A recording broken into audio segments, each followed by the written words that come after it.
Hi, welcome to Focus. My name is Leroy Smith. Welcome to Big Smith News Watch. Today I have a very special guest because the guest is also my friend. Some may know him as Constable Troy Doris, traffic police attached to the Regional Division 4C. But today we'll be referring to him as Pilot Troy Doris. Welcome to Big Smith News Watch and congratulations. Thank you. All right, so Troy Doris recently completed some training, which has now caused him to become a certified pilot. So tell the viewers about the journey and what does it mean for you personally, your family, and by extension, how does this help you to become a credit to the Guyana Police Force? So, for more force, hi everyone. Today I'm sitting here as a proud pilot, of course. Ever since I was a kid, always wanted to do it. Always wanted to become a pilot. So it was an aspiration that never left me. I could recall taking my relative to the airport and look at them getting on board in the aircraft and always think to myself, like, when will be my time? When I'm gonna get there? But actually I left the country on an aircraft, but I'm capable of flying one now. So it personally to me, it's a accomplished dream. A field that have many areas that you need to advance in, of course.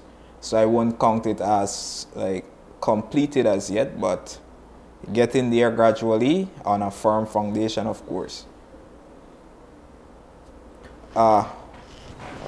In terms of support, first, well, especially like to thank the family for having my back during this journey, because it's not something that you just get up and go and get done in a day-night situation. It's something that you need to put extra attention, extra effort.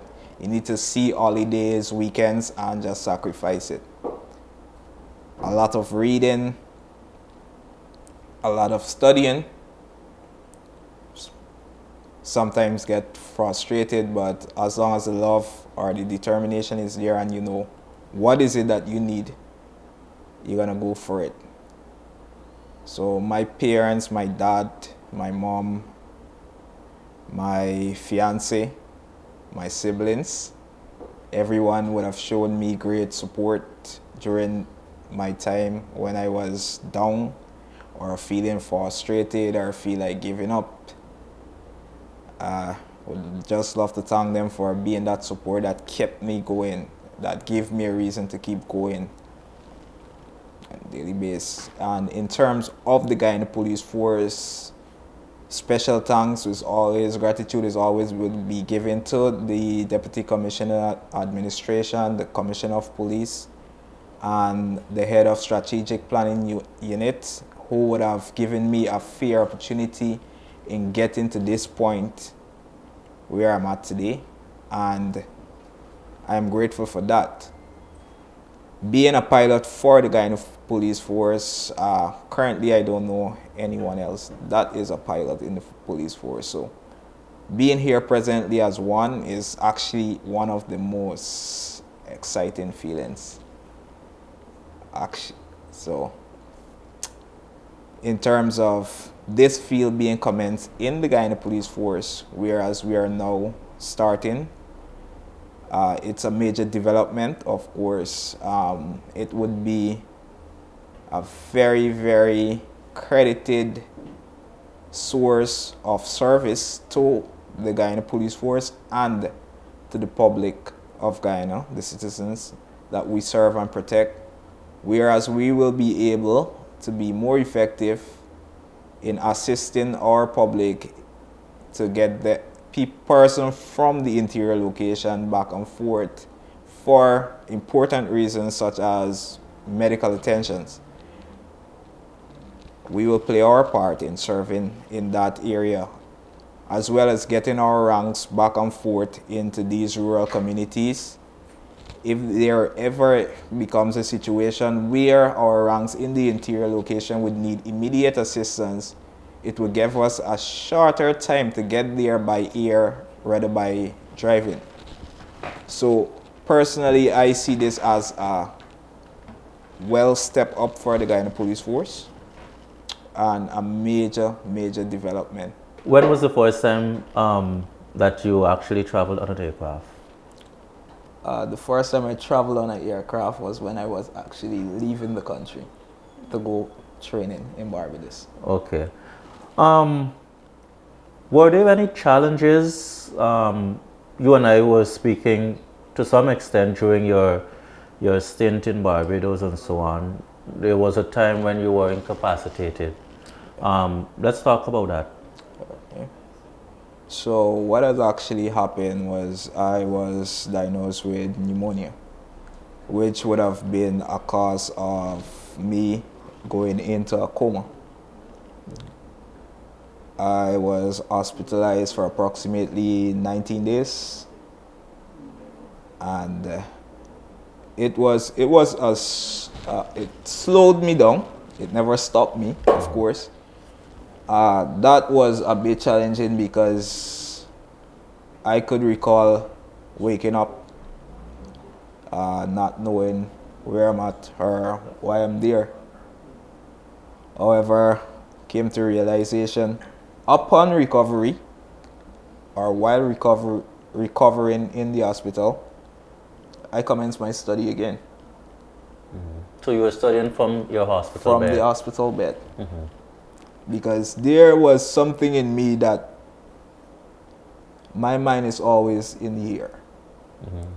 I was just driven to that. I couldn't have walked. I had to take therapies to get back to that stage, but for me that was my major challenge, the major part that had me down, because I was like, prior to that I was ahead of my class. I was getting the exams out the way and this stuff, so me thinking that this here is going to be something that just throw me off my rhythm, right? Mm-hmm. But coming out back, I didn't even spend time home to properly recover. I went back to school. So you had to come home? No, I went, well, where I was staying, okay, with my aunt, who by the way was actually a major part of the success, that she was there as the guardian, the person that had me all the time. Mm-hmm. Showing up to the hospital and was very supportive. And back to when I came out, I went back to school as the earliest date possible, where I took my first flight as a student pilot, which is the discovery flight. Mm-hmm. Getting into there, I was a bit too advanced, because my instructor was like commenting me on this, like even asked me if I flew before. Mm-hmm. Because everything was there. I was preparing for that moment a long time. Mm-hmm. Finally got to it, and here I am. Your hospitalization, how did it affect your family back home? You know, hearing that our son is studying and then now he's hospitalized in a coma. What did they say to you when you recover? How did it affect them? Upon recovery, when I made contact, because I didn't know how long it was, for instance, but my parents, they was like, I probably could use the word traumatized in that situation. A lot of my relatives, they reached out. People was trying to contact me. They didn't know what was happening, but it was a very intense moment, because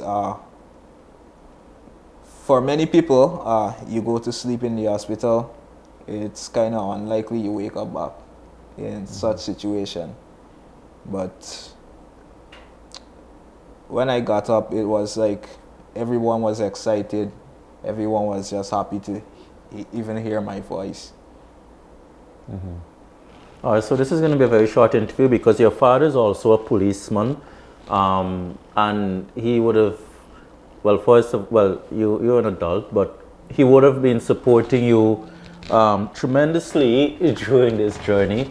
And so we're going to speak with him a bit because his father spoke of his childhood dream and as parents, what he said to them and so on. So we're going to get to that very shortly. You met with Commissioner of Police Clifton Haken, Deputy Commissioner Brutus, and Superintendent Kendall. They all seemed very happy that the force now has its own pilot, and we'll show you a clip from that meeting, and we'll also share with you some of the discussions that were had during that meeting, viewers. The next step now for Mr. Doris is that the organization is keen on supporting him to further his studies, to pursue the program with the multi-engine certification. And this is to be done in either Florida in the USA or Texas. There's schools over there. And as soon as he can be able to matriculate and be accepted into this program, we will assist him. As a motivator or as an award for this young man's success, we're now going to do a proposal. We're going to write a service commission, and so we can, in the interim at least, have him processed to be a cadet officer, like it's done in the Army, and then futuristic, he can deal with other issues in terms of promotion. What does this mean for your family and for you personally as a father? Where did this all started for your son? Okay, ever since my son was like 4 years old, I can recall we were in the yard doing some cleaning, and an airplane happens to flew over our house, and he looked up and he told his mother that when he become big, he's going to be a pilot, and he's going to put her in the front seat and fly. And sitting here today and realizing that dream came true, I can hardly find words to express my feelings today because I'm so proud of him. He's made the family proud. He's made the police force proud as well. So I'm a very happy person sitting here today. Very, very happy. Is there a particular message that you'd like to send to him that the world can hear? And is there a message you have for the Guyana Police Force which would have facilitated this process? Yes, the message for him is that it doesn't stop here. The sky is the limit. Well, he's already in the sky. So continue to press on to higher heights, and we are here for you. We'll back you all the way. And for the Guyana Police Force, I must say a big thank you. Is there anything that you would like to say to fellow members of the Guyana Police Force and persons who are interested in joining the organization? So, first I'm going to speak to our young people that are now interested or having in thought to join the police force. The police force is moving in a direction that it would be second to none, especially in the Caribbean region. And for persons who are now coming, as you can see, I'm fairly young. You can make it, right? You can make it. The police force is an organization of many different departments, many fields, wanting to be something else, something different, but adding it to the Guyana Police Force. Me personally, I was unsure that my request would have been accepted to become a pilot. However, it was done and my results were positive. And persons that have different ideas, there's nothing wrong into joining an organization where the organization can benefit from whatever it is that you want to do. And to ranks out there that are probably thinking of a course, might not be in the aviation field, might be somewhere else, the guy in the police force can develop or benefit from your idea. It's just about writing, requesting, wait the process, have patience, have faith, and use what is it that you want to do to benefit the organization that you're in. So there you have it, folks. Our interview with pilot Troy Doris Jr. and of course some words coming from his father, Troy Doris Sr. My name is Leroy Smith. This has been an edition of Focus. Thank you very much for joining us here at Big Smith News Watch, and on behalf of our technical team, Kenneth and Cleveland, do have a fantastic rest of your day.